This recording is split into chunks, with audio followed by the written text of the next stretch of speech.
Salut à tous et à toute la team stéphanois et stéphanoise, j'espère que vous allez bien, c'est Adri. Aujourd'hui on se retrouve pour une nouvelle vidéo où je vais faire tout simplement une vidéo bilan global, un bilan complet sur le club de l'AS Saint-Etienne. Mon ressenti depuis la saison 2023-2024, une séance rattrapage puisque comme vous le savez, avant ma reprise de ma chaîne cette année, ça faisait 3 ans que je n'avais pas sorti de vidéo, que j'avais tout simplement stoppé ma chaîne YouTube, donc ça fait donc 3 ans sans vidéo. Donc sur ces 3 ans, je vais vous dire tout simplement ce que je ressens sur le club de l'AS Saint-Etienne, mon avis global, etc. Cette vidéo risque de durer assez longtemps, je vais essayer d'être le plus complet, le plus précis possible, et n'hésitez pas à donner vos avis, à mettre vos retours en commentaire. On peut ne pas être d'accord, tant qu'on se parle dans le respect, moi ça me va, et j'attends vos retours avec impatience. On se retrouve donc juste après l'intro de cette chaîne YouTube, où je vais vous parler tout simplement de ce que je pense du club de l'AS Saint-Etienne, que ce soit au niveau des changements de coach, du rachat du club, les résultats sportifs, les mercatos, etc. On se retrouve juste après l'intro de cette chaîne YouTube.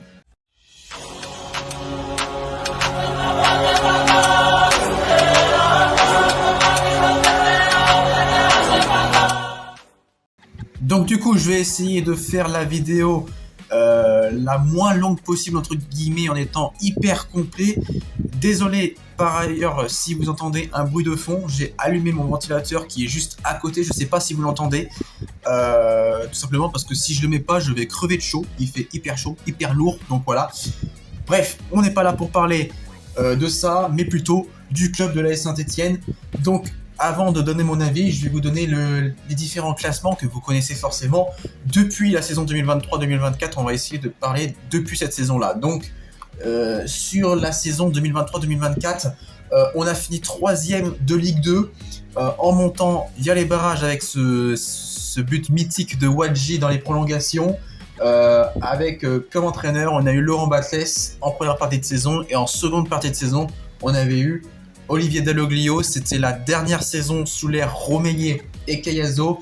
Et le lendemain de cette montée en Ligue 1, le lendemain de la victoire en prolongation au cumul des 2 matchs contre Metz, donc le 2 ou 3 juin 2024, enfin début juin 2024, le club est racheté par le groupe canadien Kilmer Sport Venture, un groupe qui est mené par Larry Tannenbaum, le propriétaire donc du club, et qui est Larry Tannenbaum qui a laissé les clés donc à Ivan Gazidis, président du club, avec ses 2 compères, ses 2 bras droits, à savoir Sami et Jason Rosenfield.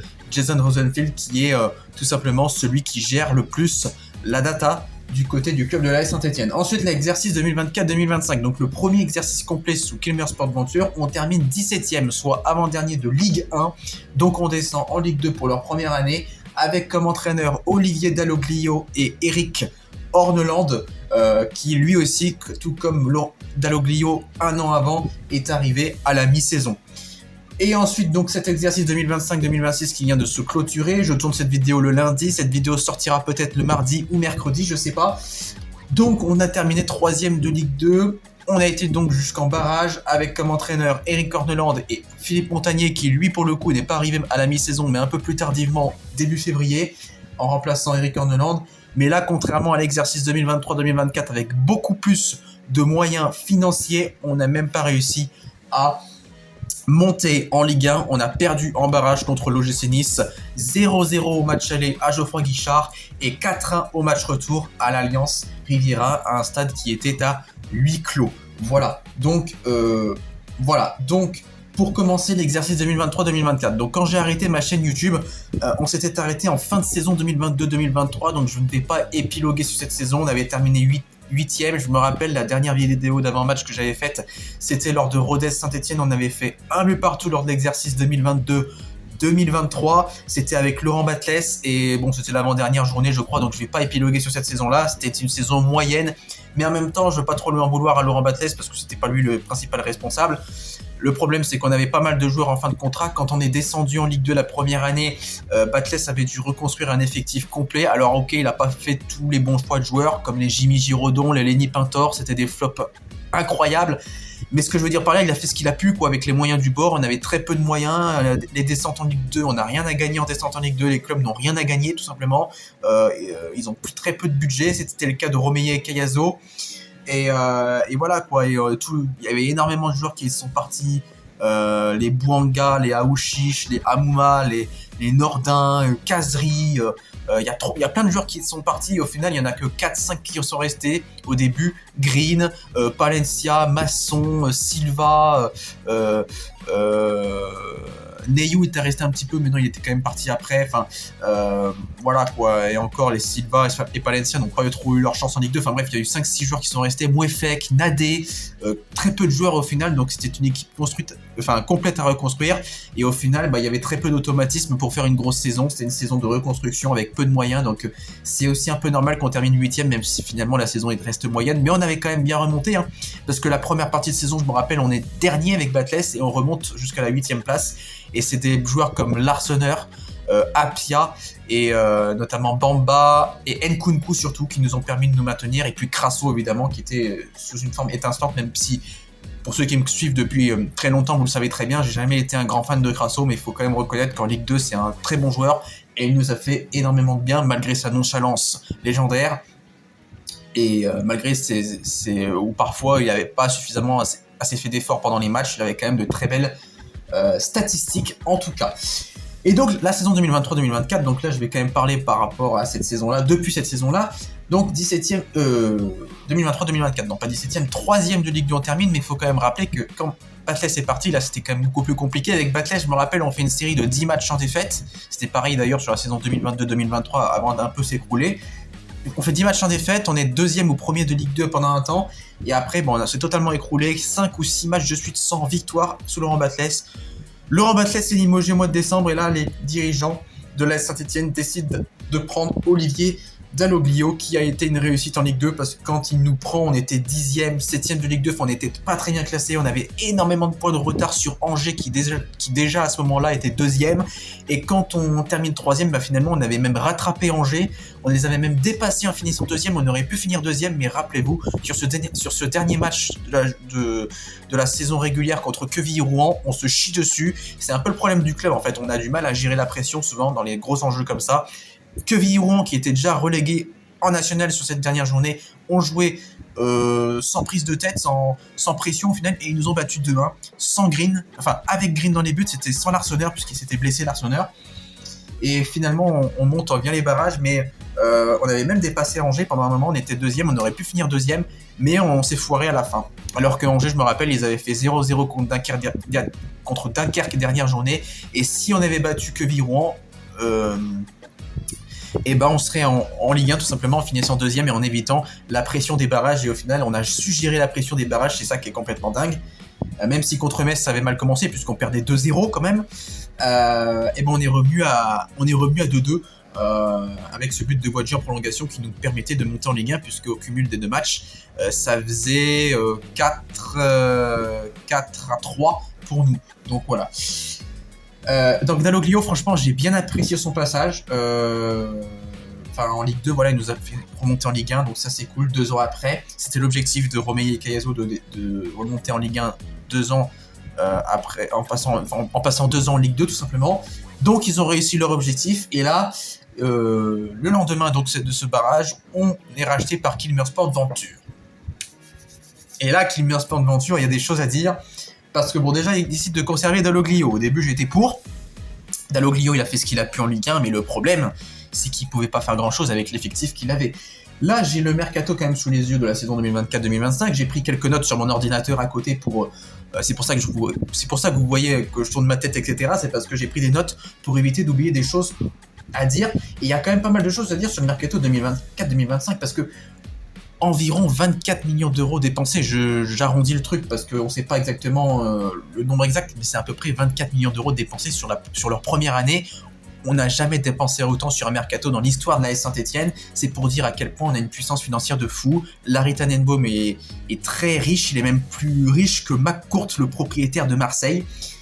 Il a mis des sous, en fait c'est Gazidis qui demande à Tannenbaum d'avoir l'argent qu'il souhaite, et Tannenbaum donne en fonction de ce que veut Gazidis.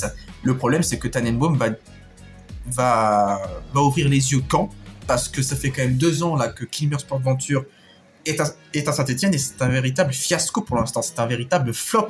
Alors je sais, un projet à long terme, comme ils disent, ça se construit pas en 2 ans, je suis d'accord, mais en 2 ans, il y a eu quand même beaucoup de choses ratées.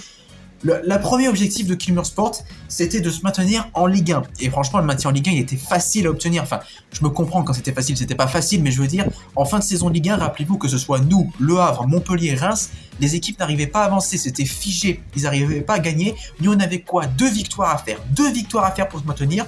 Pourtant, on avait battu Lille dans la saison, Lyon, donc c'est ça qui est paradoxal avec nous. On fait une saison pourrie, on méritait pas de se maintenir, on avait une défense catastrophique, un groupe catastrophique, mal construit pour la Ligue 1.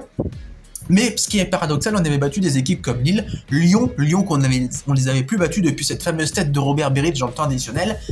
Et on avait gagné 2-1 contre Lyon, on avait gagné 1-0 contre Lille en début de saison, mais malgré ces matchs-là qu'on a gagné contre de grosses équipes, on est descendu, puisqu'il nous manquait que 2 victoires pour se maintenir, et on l'a pas fait.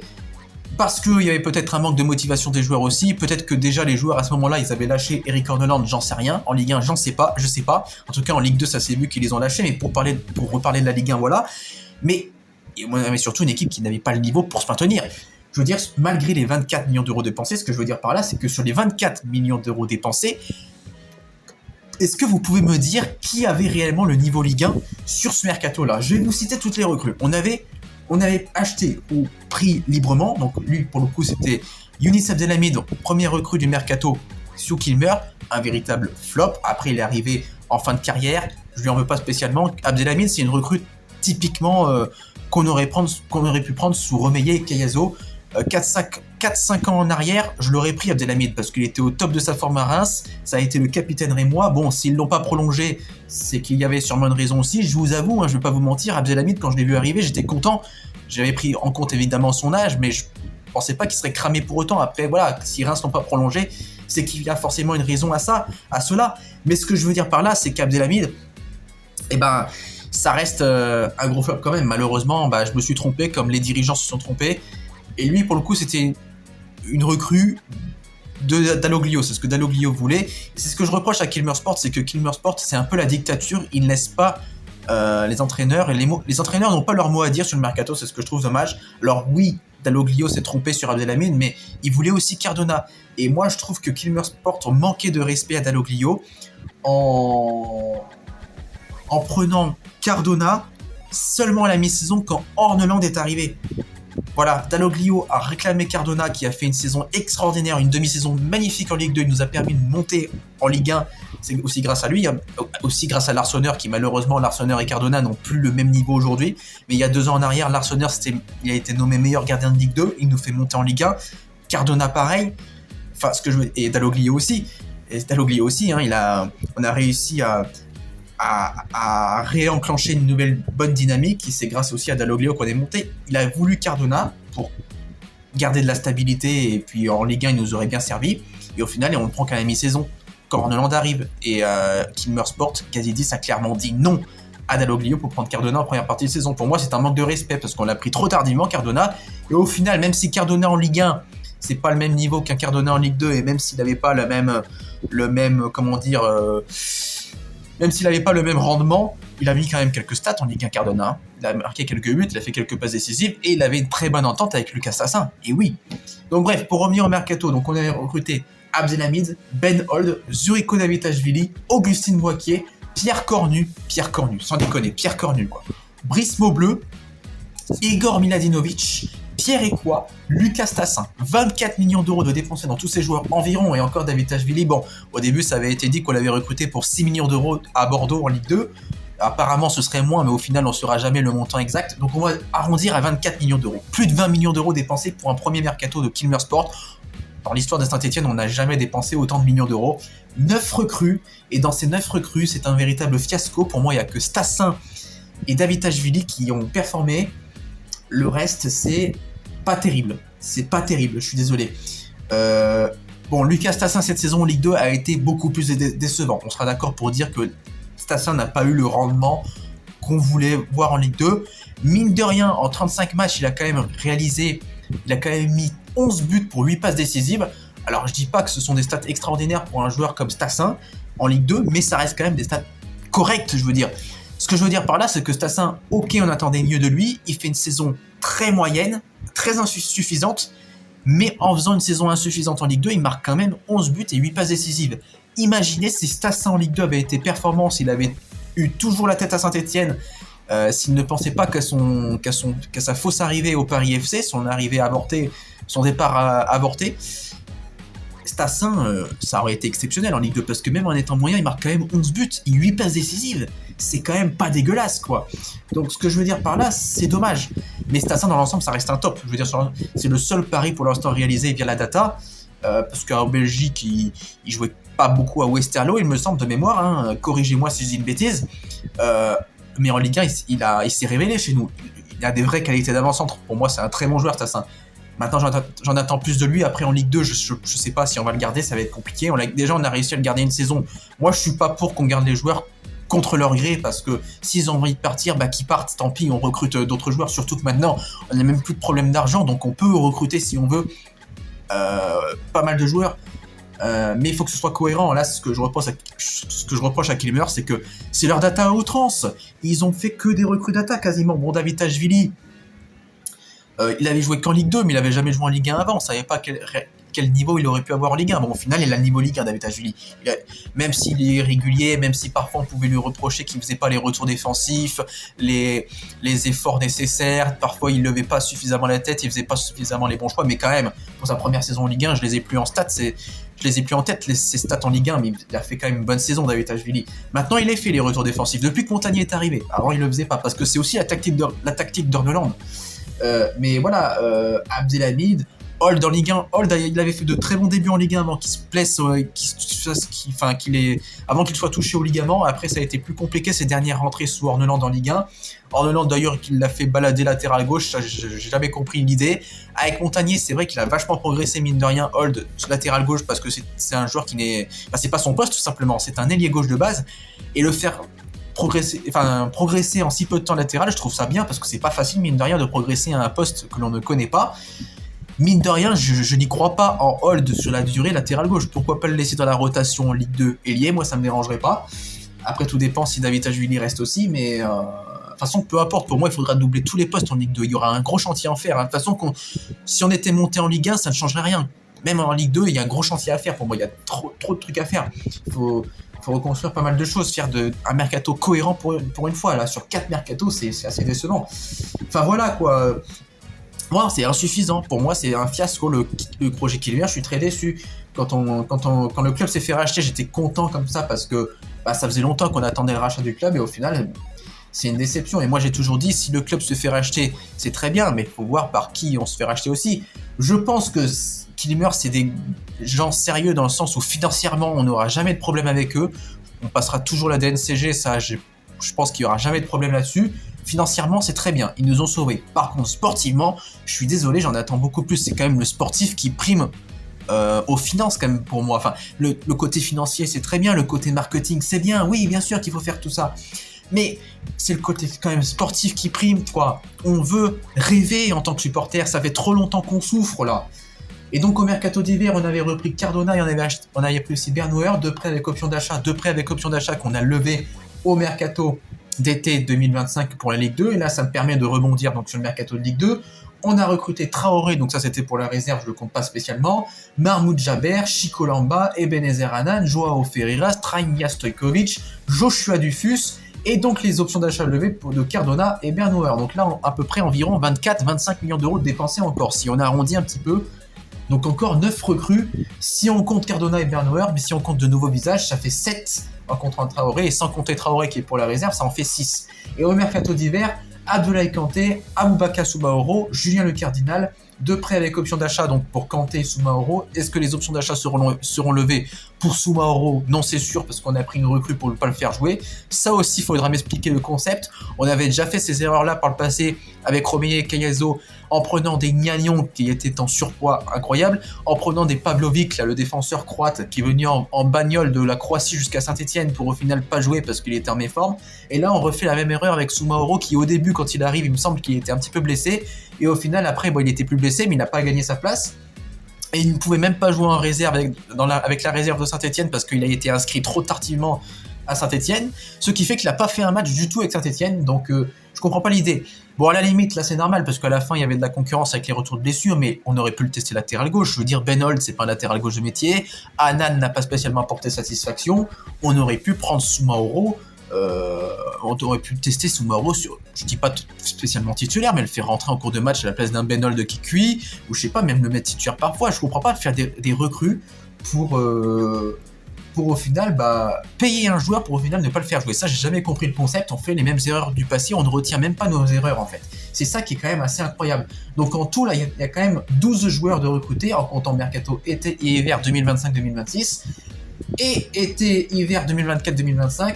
11 joueurs, donc ce qui fait 23 recrues en total, et sur les 23 recrues, donc à peu près 49 millions, j'arrondis à 50 millions de dépensés, et au final 50 millions, un véritable fiasco. J'ai l'impression que l'argent est balancé par la fenêtre. Cette saison 2025-2026 a été très décevante, très décevante, il n'y a pas d'autre terme. L'objectif de base de Kilmer, c'était de monter en Liga en ayant le titre au départ, faut pas l'oublier ça. En ayant le titre, on n'a même pas réussi à avoir le titre dans une Ligue 2 qui, à part nous, n'ont quasiment pas recruté des joueurs en achetant des joueurs, tout simplement. La plupart des clubs, tellement qu'ils sont en difficulté financière avec les droits TV, l'insuffisance des droits TV, etc. Comme Le Mans, par exemple, c'est le parfait exemple. Le Mans, beaucoup des clubs comme Le Mans en Ligue 2 qui ont recruté des joueurs libres ou en prêt. Mais en dehors de nous, de Troyes et de Reims, je crois que les autres clubs n'ont pas acheté de joueurs à proprement parler. Ils ont pris des joueurs libres ou en prêt. Et c'est ça qui est quand même dingue, qu'on n'ait pas réussi à être champion de Ligue 2 avec le nombre de budget qu'on a mis sur la table pour le recrutement. Mais en même temps, c'est des joueurs pas suffisamment fiables. Là, sur toutes les recrues, sur les 23 recrues, là, des deux différents mercatos, 2024-2025 et 2025-2026 de Kilmer. Je vais pas parler du mercato 2023-2024 parce que c'était sous Romeo et Kayazo et ils n'avaient pas suffisamment de budget. Je vais parler de toutes les recrues là. Pour moi, en top, j'en mets 6. Des joueurs top. En joueurs corrects, sans plus, mais corrects, mais qui font à peu près le job, voilà, mais sans être en top, j'en mets 6 aussi. En joueurs flop, j'en mets 5. Et en joueur neutre où j'ai pas d'avis parce qu'ils ont pas suffisamment joué, donc voilà, je peux pas trop donner d'avis, j'en mets 4. Peut-être que vous serez pas d'accord avec moi sur certains joueurs, c'est même sûr, mais je vous donne mon avis. Donc dans les tops, pour moi, il y a Davitashvili, Stassin, Jabert, Chikolamba, Kanté, le Cardinal. Davitashvili et Stassin, je vais pas trop épiloguer là-dessus, j'en ai parlé tout à l'heure. Stassin a fait une saison moyenne en Ligue 2, mais ça reste quand même un bon joueur, c'est une bonne recrue. Qui, quand il partira à Saint-Etienne, il partira avec une plus-value par rapport à combien on l'avait acheté. On l'avait quand même acheté 10 millions d'euros à l'époque pour un joueur qui n'avait rien prouvé en Belgique. Et au final, il a fait une bonne demi-saison en Ligue 1. Bon, c'est normal, il va découvrir un nouveau championnat, c'est normal. Il avait été exceptionnel, il avait marqué 2 buts dans le derby, des buts contre Paris, Marseille, Nice. Il avait marqué dans beaucoup de matchs en seconde partie de saison. Donc Stassin et Rico Davitashvili, c'est les recrues, on va dire, les plus impactantes niveau statistique, niveau points gagnés sous Kilmer Sport pour l'instant. Après, je mets en top Jabert. Donc peut-être que certains ne mettraient pas en top Jabert pour le nombre de matchs qu'il a joué parce qu'il s'est trop souvent blessé, c'est vrai. Mais Jabert, honnêtement, je vais être honnête avec vous, quand il est arrivé, je n'attendais rien de lui parce que c'est un joueur qui arrivait du Maccabi Haïfa, un peu comme Dylan Batubinsika et Pierre Cornu. Là, je me suis dit, mais pareil, Kilmer ne retiennent pas leurs erreurs. Et au final, Jabert, j'ai bien aimé ses matchs quand il jouait, il a été impactant lui aussi dans le jeu, beaucoup d'impact physique, beaucoup d'intensité au milieu de terrain. C'était pas un 6 à proprement parler, il se débrouillait bien en 6, mais je le préfère quand même en 8 meneur de jeu. Au final, on l'a pas assez vu à ce poste-là parce que Horneland préférait le mettre en 6, puisqu'on n'avait pas de vrai 6 au final. Hein. On avait que Gadegbekou, mais au début de saison, Gadegbekou n'a pas été vraiment testé. Au final, Gadegbekou, il a plus joué en cette fin de saison sous Montagnier, et il a fait de bons matchs contre Nice, Gadegbekou. Moi, j'ai envie de le revoir. Les joueurs comme le Cardinal, Gadegbekou, Pedro, faut construire autour d'eux la saison prochaine. Et le Cardinal capitaine, vraiment, j'y tiens à ça. Le Cardinal capitaine, arrêtez de mettre un gardien capitaine. Peu importe le niveau du gardien, faut arrêter de mettre un gardien capitaine. Le Cardinal, il est arrivé que cet hiver du côté de Brest. On a l'impression que ça fait hyper longtemps qu'il joue à Saint-Etienne, tellement qu'il s'est bien acclimaté, tellement bien adapté, qu'il mouille le maillot. C'est un bon joueur. Voilà. Pour la Ligue 2, c'est un bon joueur. Pour la Ligue 1, c'était le 4e choix dans la hiérarchie à Brest, mais pour la Ligue 2, c'est très bien. Voilà. Donc, au niveau des tops, donc j'ai dit Chaber. Moi, j'ai bien aimé Chaber. Son dernier match de retour de blessure qui revient, là, le match contre Dunkerque qu'on gagne 2-1, juste avant la défaite pitoyable à Bastia, c'est lui qui fait le tacle sur le ballon sur le joueur dunkerquois, qui récupère le ballon et qui fait une passe décisive pour Davitashvili. Ça, c'est typiquement le jeu de Chaber. Un joueur qui met beaucoup d'intensité. C'est peut-être pour ça aussi qu'il se blesse, parce qu'il met tellement d'impact, tellement d'envie dans le jeu qu'il est partout sur le terrain, il court partout. Le tracteur, comme il serait, apparemment, il est sur. Enfin, en début de saison, c'est Clément Grèze et Robert Malm qui ont dit ça, les deux commentateurs de beIN Sport que j'adore, d'ailleurs, ce duo de commentateurs. Ils ont dit que Jabber, il a été surnommé le tracteur. Mais pour un tracteur, il court vite. Attention, il n'est pas si lent que ça, Jabber. Il parcourt énormément de terrain, de mètres, de kilomètres. C'est un joueur que j'adore. Voilà, dommage qu'il soit souvent blessé, mais je compte sur lui la saison prochaine. La saison prochaine, je compte sur lui en Ligue 2 en espérant qu'il se blesse moins. Chico Lamba, alors pareil, pour 6 millions d'euros, on pourrait se dire c'est un flop pour le nombre de matchs qu'il a joué. Il a joué une quinzaine de matchs, ou je sais plus combien, mais il a joué très peu. C'est vrai que pour 6 millions d'euros, ça pourrait être un flop, mais moi je juge aussi sur les performances. Et Chico Lamba, quand il était sur le terrain avec Nadé, on se prenait beaucoup moins de buts. Chico Lamba, c'est l'assurance tout risque. Moi, j'aime beaucoup ce joueur. Un poil de nonchalance quand même chez lui, où parfois il met beaucoup trop de temps pour faire ses passes, mais il a une belle qualité de relance et défensivement, ça peut devenir une tour de contrôle chez nous. Et il nous en faut aussi des tours de contrôle. On n'en a pas suffisamment des joueurs grands comme ça qui imposent leur physique. On n'en a pas suffisamment. Et Lamba, bon, physiquement, il est fragile, mais c'est vraiment un bon joueur. Après, est-ce qu'il vaut 6 millions d'euros? Je sais pas. Il a le potentiel, je pense, pour valoir 6 millions d'euros.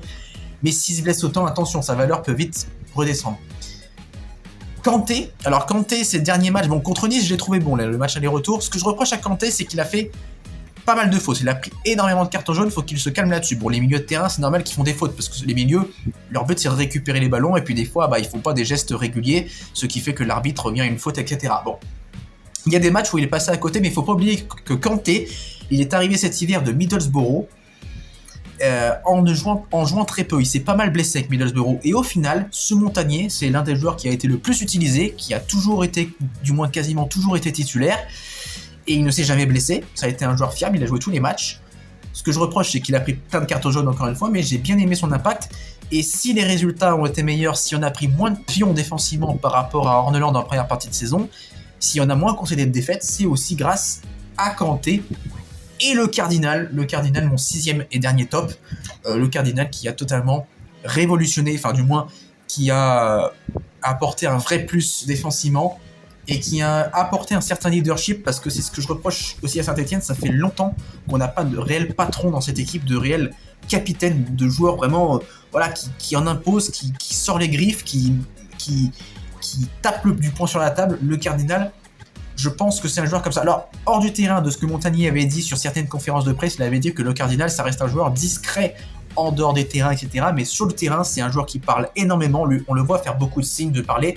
C'est un joueur qui fait des dépassements de fonction aussi, qui aime bien prendre le ballon balle au pied pour monter le ballon balle au pied et essayer de chercher des solutions offensives. C'est un défenseur finalement plutôt assez complet pour la Ligue 2, qui est parfait. Joueur typique Ligue 2. Et c'est ce qui me fait espérer chez Kilmer Sport en me disant qu'on a pris le Cardinal. Kilmer Sport, je sais pas trop quoi en penser. Pour tout vous dire, je suis ni un pro Kilmer, ni un anti-Kilmer. Je suis entre les deux. Je sais pas trop quoi en penser. Pour l'instant, c'est une déception totale, ça c'est sûr. Mais le fait qu'ils ont pris beaucoup de joueurs data.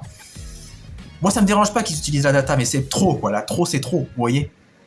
Et mais je me dis que là, en ayant pris le Cardinal cet hiver et en ayant vu, j'imagine que Gazidis, tout ça, ont vu les matchs de le Cardinal, j'espère que Kilmer a enfin compris que c'est des joueurs de ce profil-là qu'il faut, quoi. Des joueurs typiques Ligue 1, Ligue 2. C'est des joueurs comme le Cardinal qu'il nous faut.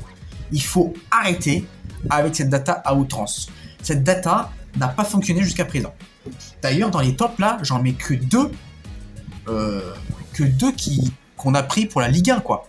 Je veux dire, Davitashvili et Stassan, on les a pris pour la Ligue 1. 2 seulement. Ça reste trop faible. Ça reste trop faible. 2 sur 9. C'est un mauvais ratio.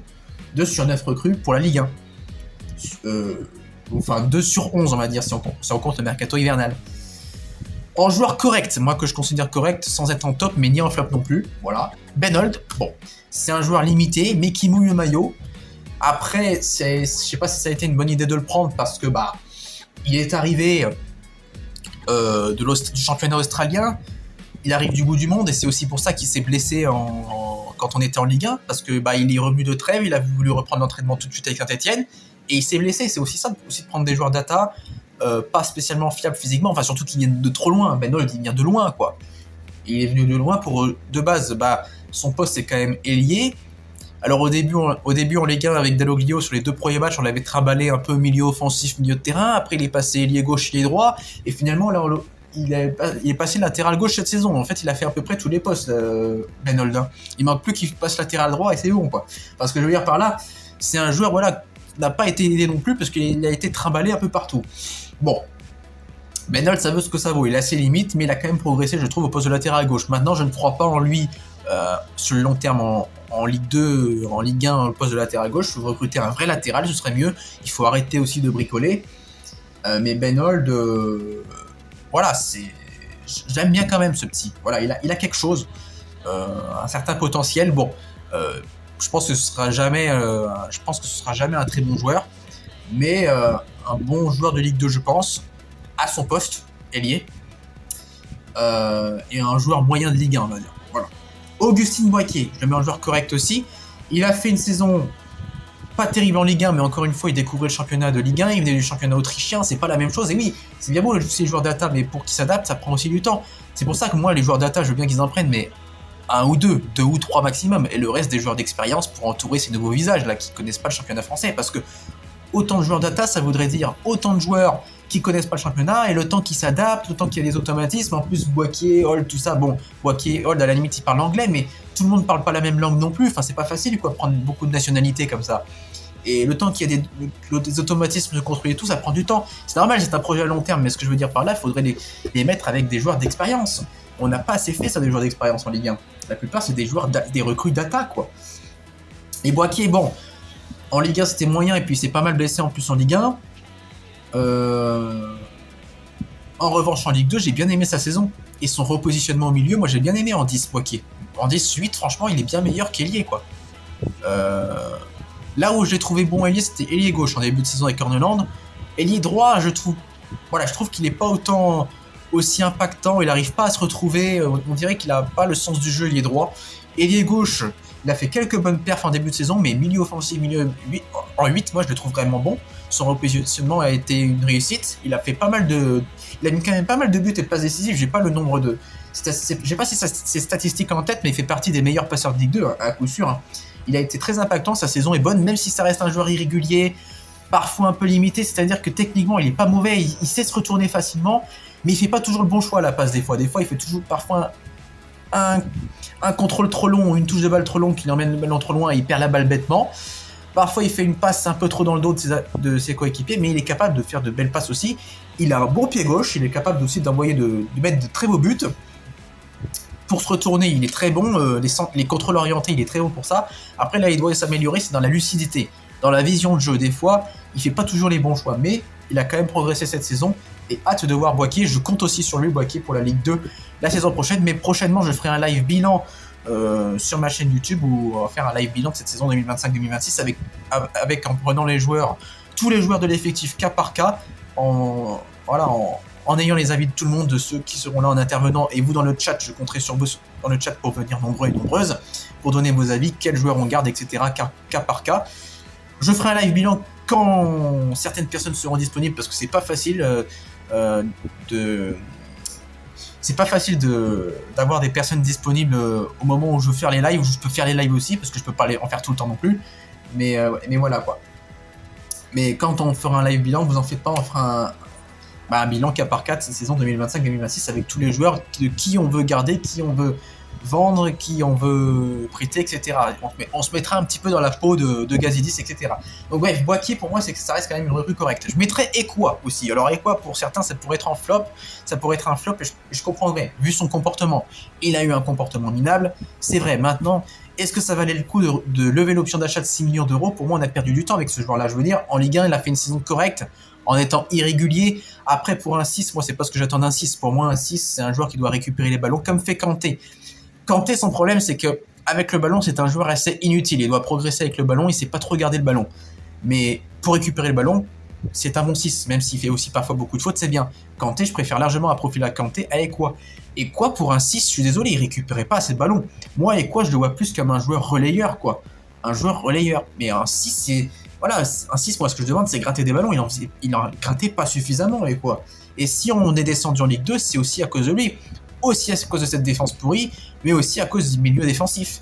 Et quoi, je suis désolé, il ne quadrillait pas bien les parties du terrain, il se faisait souvent bouffer dans les duels, il avait une bonne qualité de passe, il a un beau potentiel et quoi, mais trop irrégulier, et s'il pouvait jouer les mains dans les poches, il le ferait. Il est d'une nonchalance assez incroyable et quoi. Donc il a des qualités, sa saison Ligue 1 n'est pas horrible, mais elle n'est pas suffisante non plus. Pour un joueur qui a l'option d'achat est de 6 millions d'euros, bon, il avait fait un très bon derby, je me rappelle en Ligue 1, il avait fait un très bon match. Dans les gros matchs, il savait être bon, c'est ça qui est dommage, c'est ça qui est frustrant, mais dans les matchs, on va dire, aussi importants, des clubs, quand on a joué contre des clubs qui jouent le maintien, il a été très moyen. Moi, je comprends pas pourquoi on a levé l'option d'achat de 6 millions d'euros en Ligue 2, évidemment, et quoi, s'il était concerné, en Ligue 2, nous aurait fait du bien, j'en doute pas, mais pour moi, il y a quand même meilleur 6 que lui, et des joueurs comme Kanté, des profils comme Kanté, ou du moins des joueurs qui ressemblent à Kanté, on aurait pu en recruter l'été dernier, qui valaient moins de 6 millions d'euros, mais qui étaient, niveau rapport qualité-prix, plus correct que Ekwa, enfin du moins plus fiable, quoi. Et finalement, Ekwa, il a fait son cacaboudin, il n'a pas voulu rester, ce que je peux comprendre aussi. Bon, après, ça reste, je ne le défends pas, son comportement est minable, mais mais pour moi, le club a perdu du temps en levant l'option d'achat d'Ekwa. Enfin, je sais pas, j'ai pas compris l'idée là aussi. Hein. Pour moi, cet argent-là, c'est de l'argent balancé par la fenêtre, comme pas mal de joueurs au final, qu'on a recruté, au lieu de prendre des joueurs fiables dans les 24 millions d'euros, au lieu de prendre que des joueurs fiables sur le papier. Non, on a pris que des joueurs data, ou du moins un ou deux joueurs data. Non, on a pris que des joueurs data, c'est un truc de fou, quoi. C'est un truc de fou. Ou du moins quasiment. Après, Cardona, je le mets dans les joueurs corrects. Cardona n'a pas le même rendement qu'il y a 2 ans. Pour ceux qui ne le savent pas, Cardona et Larsonneur, c'est mes 2 joueurs préférés de l'effectif. Larsonneur, cette saison, et depuis sa saison Ligue 1, il est moins bon, mais ne pas non plus oublier, il y en a beaucoup, je trouve, qui oublient ses 2 saisons Ligue 2. Déjà, la première mi-saison, quand il arrive au mercato d'hiver avec Laurent Batles, où il nous permet de nous maintenir en Ligue 1 avec Kader Bamba, Nielsen Kounkou, etc. Et sa saison Ligue 2 où il monte en Ligue 1, c'est aussi grâce à lui. Ne pas oublier Larsonneur, ce qu'il a fait avec nous. Ok, on lui reproche des choses, le fait qu'il sorte en boîte, etc. Moi, je sais pas, j'ai aucune preuve de ça. Peut-être que c'est vrai, je dis pas, mais ce que je veux dire par là, ok, il sort en boîte, il est pas irréprochable sur le terrain, ça c'est pas cool. Pour autant, faut pas oublier ce qu'il a fait par le passé sportivement, même s'il est moins bon qu'avant. Moi, j'aime bien ce gardien. Voilà. Pour la Ligue 2, ça reste un bon gardien. Maintenant, est-ce qu'il faut le garder pour la saison prochaine? J'en parlerai sur le futur live bilan que je ferai, si j'ai envie de le garder ou pas. En bref, pour revenir à Cardona, ça reste mon joueur préféré de l'effectif avec Larsonneur. Et Cardona n'a pas le même rendement qu'il y a 2 ans où il avait été exceptionnel sur sa mi-saison, où il met son fameux lob contre Bordeaux, là, cette victoire 2-1 où il met 2 buts dans le temps additionnel, il met 10 ou 11 buts sur l'ensemble de la mi-saison, où il nous permet aussi de monter en Ligue 1. Il avance plus comme avant, il est plus explosif comme avant, je sais pas comment expliquer. Et puis c'est vrai que comme il jouait les droits, bah, on peut pas trop le chercher de la tête, et même sur les corners, nous on est mauvais sur corner, je comprends pas pourquoi on le cherche pas suffisamment de la tête. Cardona est très bon pour couper les ballons de la tête, et on l'a pas beaucoup vu cette saison couper les ballons de la tête, voire même jamais. Je crois qu'il a jamais marqué un but en Ligue 2 de la tête cette saison, alors qu'il y a 2 ans il le faisait, quoi. Et parce qu'aussi on a une équipe qui centre pas suffisamment, et les centreurs, c'est pas des très bons centreurs au final. Voilà. Mais pour revenir à Cardona, ouais, beaucoup plus de déchets qu'avant. C'est pas le Cardona d'avant, mais ça reste quand même un joueur correct, parce que je crois qu'il met 7 buts et 8 passes décisives, quelque chose comme ça, ce n'est pas des stats dégueulasses pour un ailier non plus, pour un joueur qui n'est pas autant en confiance qu'avant. Voilà, je le mets quand même dans les joueurs corrects, dans les recrues correctes. Voilà, c'est pas non plus un flop pour moi, faut pas abuser. Bernouer, un joueur correct aussi. Alors Bernouer, le problème, j'adore sa qualité de passe, il a une qualité de passe exceptionnelle. Lui aussi, en dépassement de fonction, il ressemble un peu à Le Cardinal niveau profil, même si le Cardinal, je trouve quand même plus fiable que Bernauer, parce que Bernauer, c'est un joueur qui se blesse beaucoup, et qui, même en faisant des bons matchs, parfois, il peut faire des cagades de fou. Exemple contre Bastia, là. Vous vous rappelez du 2-2 contre Bastia? Et ben le 2-2 contre Bastia, je sais pas si vous vous en rappelez, il a fait une cagade de fou, où je sais pas ce qu'il fait, il se complique la vie en voulant dégager le ballon en retourné acrobatique. Au lieu de donner le ballon à l'Arseneur en retrait ou dégager le ballon en touche, non, il veut dégager le ballon en retourné acrobatique, il glisse, le Bastia récupère le ballon, il est face à l'Arseneur qui est sur loin de ses buts, le Bastia fait un grand pont et il marque. Voilà, c'est complètement con, quoi. C'est complètement con. Bernauer, capable de faire des bons matchs, mais c'est pas un joueur assez fiable parce qu'il est capable de faire aussi de grosses bourdes dans un match en faisant un très bon match et ça entache un petit peu sa performance. Et dans ce même match contre Bastia, juste avant qu'il fasse cette grosse boulette là où ça permet à Bastia de mener 2-1, juste avant qu'il fasse cette grosse boulette, on égalise à 1 partout où il fait une magnifique passe plein axe pour Davide-Ashvili qui casse toutes les lignes, où Davide-Ashvili fait un contrôle orienté exceptionnel et il frappe en lucarne. Une très belle action. Donc Bernauer, c'est ça, capable de très belles actions. Après, est-ce que je le garderai en Ligue 2 pour la saison prochaine? Vous verrez sur mon live bilan YouTube, mais pour vous spoiler un petit peu sur lui, sur son cas, non, je ne le garderai pas parce que j'en ai marre qu'on garde aussi des joueurs mid pas fiables qui se blessent souvent. Ok, pour la Ligue 2, il peut apporter, mais moi, dans la charnière centrale, il ne me rassure pas. Axe gauche, il est pas mal, à côté de le Cardinal, mais en fait, Bernauer, Nadé, ça va pas. Pour moi, il faudra virer un des deux, Bernauer ou Nadé. Si on garde Bernauer, faut virer Nadé. Si on garde Nadé, faut virer Bernauer. Mais les deux, faut arrêter. Parce que, imaginons, je sais pas moi, le Cardinal la saison prochaine, on le garde. Il va rester normalement le Cardinal, il se pète. Si on garde Nadé et Bernauer, si on met les deux ensemble, ça va être catastrophique. Bon, après, il y aura Lamba, mais Lamba, c'est pareil, fragilité physique, on sait pas. Non, c'est pas possible. C'est pas possible, Bernauer, c'est pas assez fiable. Pour moi, c'est pas assez fiable. Bernauer à côté de le Cardinal, c'est très bien. Nadé à côté de le Cardinal, c'est très bien. Nadé à côté de Lamba, c'est très bien. Après, Lamba, le Cardinal, on n'a pas assez vu. Mais Bernauer, Nadé, c'est la charnière défensive la moins efficace. C'est avec aussi cette défense-là qu'on est descendu en Ligue 2. Quand on était en Ligue 1, sur la deuxième partie de saison, c'était souvent Nadé-Bernauer. Après, en première partie de saison, ça pouvait être Abdelhamid-Nadé. Très peu quand même, ces deux-là, mais Abdelhamid, Batoubin-Sika, etc. Mais c'était aussi en seconde partie de saison, Bernauer-Nadé. Et c'est aussi la tactique d'Orneland qui n'allait pas. Il faisait une tactique beaucoup trop offensive, ça n'allait pas du tout. Donc bref, voilà pour Bernauer. Et pour Dufus, alors Dufus, moi il faut savoir que c'est un joueur que j'ai tout de suite apprécié. Quand il est arrivé, je ne le connaissais pas. Il a mis du temps avant d'arriver parce qu'il y avait un problème de passeport, je sais pas quoi. On avait 2 joueurs extra-communautaires dans l'effectif, du coup il ne pouvait pas venir tout de suite. Étant donné qu'il avait la nationalité anglaise, il devait prendre la nationalité jamaïcaine parce que en Jamaïque, c'est pas compté comme extra-communautaire, donc il a pris la nationalité à temps pour qu'on le recrute l'été dernier, à l'été 2025. Moi j'ai bien aimé Dufus, mais le regret que j'ai, c'est qu'on l'a pas assez vu jouer. Et là, on l'a le plus vu cette saison, c'est l'ailier. Bon, je lui en veux pas à Montagnier, il a testé des choses, c'est bien, il a testé, mais au bout d'un moment, quand tu vois au bout de 3 ou 4 matchs que Dufus, il est pas à l'aise ailier, faut le laisser dans l'axe. Et Dufus, moi, ce que je reproche déjà à Orneland, c'est qu'il l'a pas assez fait jouer dans l'axe. Quand Stassin, il avait la tête ailleurs en première partie de saison, Dufus n'a pas suffisamment assez joué pour moi. Je suis désolé. Dufus, comment dire ça? Dufus a fait de très bons matchs en première partie de saison. Il marque un beau but contre Rodez, il fait un super match, il met quand même un but contre 3, on gagne 3-2 à 3, c'est aussi grâce à lui. Il fait une passe décisive aussi dans ce match-là, il marque 2 buts contre Pau, on gagne 6-0 en première partie de saison, il met une passe décisive. Enfin, Dufus a été impactant sur quelques matchs quand même, mais là où les regrets que j'ai, c'est qu'on ne l'a pas assez vu jouer, alors qu'on a bien vu que dans l'axe, il y avait quelque chose, du potentiel. Évidemment, c'est un joueur très peu technique, mais ce que j'aime bien chez lui, je le considère un peu, voilà, comment dire ça, je le décris un petit peu comme un joueur, un chien fou, quoi. Un chien fou qui va au contact, qui va au duel, qui mouille le maillot, qui défend ses couleurs corps et âme. C'est ça que j'aime bien chez Dufus. Ok, il manque de technique, mais j'aime bien son état d'esprit, sa façon de jouer, etc. Il a quelque chose. Il a la hargne et tout. Et dans l'axe, il est bien plus à l'aise que Elie. Elie, il percute pas pareil parce qu'on sent qu'il est pas à l'aise. Il est pas très technique en plus. Donc, faut le laisser dans l'axe, quoi. Faut le laisser dans l'axe. Mais en première partie de saison, Orneland, ok, Stassin, au début, il avait marqué des buts contre Reims, contre Clermont, contre Amiens, et je me suis dit, ok, Stassin, ça y est, il a pas la tête ailleurs, ça va, tout va bien, et il s'est remis la tête à l'endroit. Mais au final, après, il a eu un coup de moins bien. Je dis pas qu'il fallait pas du tout faire jouer Stassin, mais faire rentrer Dufus plus que ça, au final, Orneland, il a peu fait jouer Dufus. Il a peu fait jouer. Il l'a fait rentrer un peu à la fin, mais c'était trop tard, quoi. Je veux dire, après, il s'était blessé, je me souviens, mais il n'a pas suffisamment assez fait jouer. Et quand il le faisait rentrer, c'était à la fin, quoi. À 10 minutes de la fin. Montagnier, lui, quand il le faisait jouer, il le faisait rentrer, il le faisait jouer, mais pas à son poste. Donc voilà. Non, Dufus, pour moi, je le garde la saison prochaine en Ligue 2, et je le garde dans l'axe. Il faut le mettre dans l'axe. Si Stassin part, Stassin, je sais pas s'il va rester, mais s'il part, Dufus titulaire 9 en Ligue 2, en mettant une concurrence avec lui pour pas qu'il se repose trop sur ses lauriers non plus, si jamais il a un coup de moins bien, il faut qu'il y ait une alternative, il faut qu'on double tous les postes aussi, hein. Mais en Ligue 2, je le garde. Alors, peut-être pas spécialement titulaire s'il y a un meilleur neuf qui arrive à sa place, si Stassin part, mais il faut le garder pour moi. Voilà. Donc Dufus, ouais, j'ai des regrets, mais je sens le potentiel chez ce joueur, je sais pas pourquoi, moi je pense que ça peut devenir vraiment un futur très bon joueur, enfin un futur bon joueur, voilà. Après peut-être que je me trompe, on verra, hein. Dites-moi ce que vous en pensez vous, mais moi j'aime bien Dufus. Ensuite, en flop, on a donc pour moi Younis Abdelhamid, hein. Y a pas photo, c'est un flop total, il est arrivé cramé.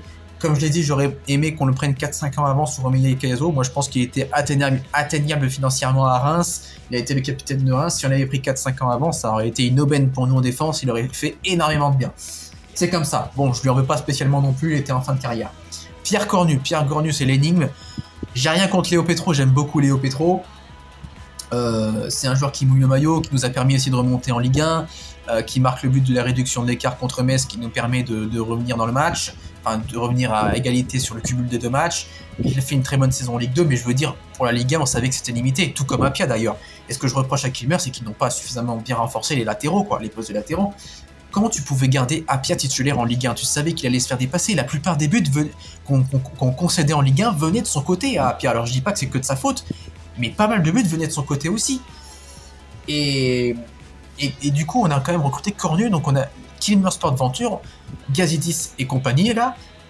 Et sa bande là, ils ont quand même réalisé l'exploit de prendre un latéral plus faible que Petro techniquement. Alors Cornu avait quand même un pied gauche sympa, mais on le voyait pas suffisamment ça. Et puis il apportait rien dans le jeu, il montait pas suffisamment offensivement. Défensivement, c'était pas terrible. Non, Cornu c'est nul. Enfin, après, il venait du Maccabi Haïfa, il avait 27 ans, c'était un soi-disant joueur d'expérience pour Kilmer, mais ça pour moi c'est pas un joueur d'expérience. Ok, il a 27 ans, mais avant il n'avait jamais joué en France. En France, il avait joué dans les équipes réserves de Montpellier, je crois, mais il n'avait jamais joué en Ligue 1. Et puis sinon, il avait joué en D2, D3 espagnol. Enfin, je veux dire, il n'a pas de grosse expérience. Ok, il performait au Maccabi Haïfa en Israël, mais en Israël, sans manquer de respect à ce championnat-là, il n'y a pas un gros niveau non plus. Enfin, je veux dire, c'est plus, enfin voilà, c'est faible. Enfin, Maccabi Haïfa, c'est la meilleure équipe israélienne, puis c'est tout quoi. Enfin, la deuxième, je sais plus. Non, c'est plutôt Maccabi Tel Aviv en premier, mais ce que je veux dire par là, voilà quoi. Même s'il a joué la Ligue des Champions par le passé, enfin voilà, vous pouvez trouver mieux que Cornu, il faut pas abuser quoi. Surtout avec les budgets qu'on a. Alors, j'imagine qu'il y a des joueurs qui ont refusé de signer à Saint-Etienne, des joueurs que Kilmer visait, et qu'on n'a pas recruté parce que les joueurs voulaient pas venir. Mais après, ça c'est comme tout club. Tous les joueurs qu'on veut recruter ne veulent pas venir, c'est normal. Mais quand même, on pouvait quand même prendre un joueur plus fort que Cornu, vous allez pas me faire croire ça quand même, quoi. Igor Miladinovic, pareil, grosse énigme, on l'a pris quand même pour 3 millions d'euros ce mec-là. Alors 3 millions d'euros dans le foot moderne, c'est rien du tout. Mais pour un joueur comme lui, peu fiable, qui a du championnat serbe, en plus qui parlait même à peine anglais à son arrivée, du coup ça a été compliqué pour lui l'intégration. Au final en Ligue 1 il a quasiment jamais joué, en équipe réserve quand il a joué il a pas porté satisfaction. Alors moi je sais pas, j'ai pas vu les matchs de l'équipe réserve la saison dernière en Ligue 1, mais apparemment, il portait pas satisfaction des échos que j'ai eu, de ce que j'avais lu sur X, sur Instagram, des avis que les gens donnaient, là, ceux qui sont un peu experts en équipe réserve. Donc voilà, je salue un petit peu Saint-Éclem du Peuple Vert, Green Prospect, c'est des bons comptes là que je vous conseille là sur Instagram, sur X, qui connaissent le centre de formation, qui suivent le centre de formation. Et voilà, quoi, il y a eu Miladinovic en Ligue 2, à part son très beau but contre Reims, où l'on gagne 3-2, dans le jeu il apporte rien. Alors très bon techniquement ça c'est sûr, mais il avance pas suffisamment, il apporte aucun danger, alors que techniquement il est pas mauvais, je le sens. Mais je reste un peu sur ma faim avec lui, j'attendais un nouveau Bouchouari. Puis ce qui est dommage, on l'a jamais testé vraiment en 10. Son poste principal c'est en 10, en Serbie il jouait en 10, dans son club en Serbe. Là. Et on l'a jamais vraiment testé à ce poste là, mais mine de rien, enfin un 8 et un 6, 8-6, un 8 là, il a jamais vraiment rien apporté. Et puis il a perdu des ballons très dangereux contre 3, là où l'Arseneur fait une grosse boulette sur le deuxième but troyen, le but de Ben Tayeb. Il perd un ballon dangereux, mais Miladinovic où il marche sur le ballon. Et puis la perte de balle contre Rodez aussi, en perte de 1, ça vient aussi de lui. Hein. Même si la perte de balle est au milieu de terrain, même si on devait faire mieux, enfin, voilà, Miladinovic c'est insuffisant. Donc gros flop. Ebenezer Hanan, pour moi Ebenezer Hanan c'est un flop. C'est un joueur aussi un petit peu nonchalant malgré tout, qui n'a pas saisi sa chance en première partie de saison. Pour autant, je trouve qu'on lui a pas suffisamment laissé sa chance. Ce que je veux dire par là, Ebenezer Hanan, on l'a pris aussi du championnat serbe, de l'Étoile Rouge de Belgrade. Alors ok, meilleur club serbe, mais je veux dire, très peu fiable. Et puis Puis voilà, il jouait pas tous les matchs non plus en Serbie, et puis il découvrait un nouveau championnat. Et ce qui est dommage, Montagnier ne l'a pas assez fait jouer, et quand il l'a fait jouer, il le faisait rentrer ailier gauche. En fait, il laissait Benol latéral gauche, et Hanan ailier gauche. J'ai pas compris, quand tu faisais rentrer Hanan, Philippe, quand tu faisais rentrer Hanan, pourquoi tu ne le mettais pas latéral gauche et remettre Benol ailier gauche? Ça, j'ai jamais compris. Des fois, il le faisait jouer ailier gauche. Mais il a très peu joué, Hanan, sous Montagnier. Je trouve qu'on l'a pas suffisamment assez vu jouer. Alors, ok, apparemment aussi en réserve, il a pas porté satisfaction, mais j'aurais aimé quand même le voir plus pour qu'il s'adapte à ce championnat. Au final, Hanan, c'est un flop sur les matchs qu'on a vu de lui parce que il a laissé trop d'espace à ses vis-à-vis. On a pris souvent les buts identiques, hein, que ce soit du côté de Ferreira ou Hanan. Enfin voilà, Hanan, déception, mais pour moi, on lui a pas laissé suffisamment sa chance. Hein. Dès qu'il s'est blessé, là, après, je sais plus quel match, et dès que Horneland a mis Hall latéral gauche pour la première fois, il allait toujours laisser le latéral gauche, quoi. Il a jamais bougé. Et Ferreira, pareil, 3 millions d'euros. Joueur qui a un très bon pied droit, c'est un bon contre-attaquant, mais c'est tout. Un joueur flemmard et pas récué, quoi. S'il pouvait jouer les mains dans les poches, il le ferait. Une nonchalance assez incroyable, comme j'en ai rarement vu chez un joueur de foot. Et en plus, même humainement, ça n'a pas l'air d'être un gars vraiment, vraiment intéressant, quoi. Je veux dire, le carton rouge bête qu'il prend après Boulogne, tu te fais tout petit, tu sors, tu rentres dans le vestiaire, tu t'en vas. Enfin, tu te fais tout petit. Le mec, non, il frappe dans une porte et il se fracture la main. Non, mais il faut être complètement bête. Après, on est humain, on a tous des réactions parfois à chaud qui sont un peu débiles. On reste des humains. Mais bon, quoi, Ferreira, t'es un professionnel. Enfin, je veux dire, merde, quoi, au bout d'un moment. Et puis même, le mec, il joue en marchant, quoi. Il joue en marchant, et puis défensivement, j'ai rarement vu un latéral défendre aussi mal, quoi. Même Apia, qui parfois est capable de se faire souvent dépasser, Apia, bah voilà, il défend plus debout que Ferreira. Ferreira, c'est une catastrophe pour un latéral, je suis désolé. Beau pied droit et tout, mais il a certainement du talent, mais quand même, gros flop, quoi. Et en joueur neutre où j'ai pas d'avis, Brice Maubleu, Lassana Traoré, Strahimia, Stojkovic, Soumaoro. Bah, Soumaoro, il n'a jamais joué, je ne sais pas ce qu'il vaut. J'aurais aimé le voir jouer parce qu'apparemment il est polyvalent. En plus, il peut jouer latéral droit, latéral gauche, défenseur central. Même il a déjà dépanné milieu défensif par le passé quand il jouait au Paris FC, puisqu'il avait joué au Paris FC en Ligue 2, mais j'ai jamais vu de match de lui, je sais pas ce qu'il vaut. Apparemment, il avait un bon potentiel, mais bon, après à Hambourg, il jouait quasiment jamais parce qu'il s'était pas mal blessé aussi. Il avait très peu de temps de jeu, mais j'aurais aimé le voir quand même. On a recruté un joueur pour pas le faire jouer. Encore une fois, je vais pas refaire le débat, mais ça reste, je comprends pas l'idée, quoi. Stojkovic, Stojkovic, il a fait une rentrée catastrophique contre Le Mans en première partie de saison. On se prend un but qui vient de son côté où il laisse énormément d'espace et même techniquement, il avait fait beaucoup d'erreurs techniques. Après, il a fait qu'un match. Mais bon, on l'a quand même recruté pour 3 millions d'euros, donc j'espère le voir quand même à l'avenir un jour parce que derrière Stojkovic, voilà quoi, c'est. Stojkovic, j'aimerais qu'on le voit un peu plus pour un joueur qu'on a recruté 3 millions d'euros quand même. Mais là, pareil, un Serbe qui a 19 ans, 18 ans, 19 ans, je sais plus quel âge il a, apparemment en réserve, qui n'a pas porté satisfaction non plus. Enfin, ça reste apparemment une déception, mais je vais pas le mettre en flop parce que moi, je l'ai pas suffisamment assez vu jouer, donc je peux pas donner d'avis. Traoré, bah, il a plus passé son temps déjà, de base, c'était pour le mettre en réserve. Ces matchs de préparation que j'avais vu de lui, c'était décevant, très clairement. Il perdait beaucoup de ballons, il faisait beaucoup de fautes. Il était souvent dépassé défensivement. Après, c'était que des matchs de préparation. Il vient du championnat sénégalais. Faut qu'il s'adapte aussi, mais c'est toujours la même chose. En fait, j'ai l'impression de me répéter. Avec ces joueurs data, c'est toujours la même chose. Faut qu'ils s'adaptent, etc. Bah oui, mais au bout d'un moment, on n'a plus le temps pour monter en Ligue 1. Faut aussi avoir des joueurs fiables. Moi, je veux bien qu'on construise des joueurs, qu'on construise une équipe à long terme avec des joueurs data, mais les joueurs data, on voit bien leurs limites aussi. Enfin, Traoré, au final, il a plus passé son temps à se blesser, donc je peux pas donner d'avis sur lui. Déjà, de 1, même si je voulais voir jouer la réserve, bah, il a jamais joué en réserve quasiment, parce qu'il a toujours été blessé quasiment de la saison, et puis je peux pas donner d'avis sur lui, je le connais pas suffisamment. Je peux pas juger que sur des matchs de préparation. Et Brice Maubleu, bah, lui pour le coup, je le connais. Brice Maubleu, c'est un très bon gardien de Ligue 2, qui pendant de longues années a tenu les cages du GF38 à Grenoble. Il a été excellent, c'est un gardien emblématique de Ligue 2 qui a joué que à Grenoble quasiment, dans un seul et unique club. Quand on l'a pris en doublure en Ligue 1, j'étais content, mais à la fois, est-ce qu'en Ligue 1, est-ce que ça pouvait être une bonne doublure? Si Larsonneur se blessait, est-ce qu'il pouvait répondre présent en Ligue 1? Je sais pas. Parce que je crois que dans sa carrière, il a jamais joué en Ligue 1, Brice Maubleu. Il me semble. Hein.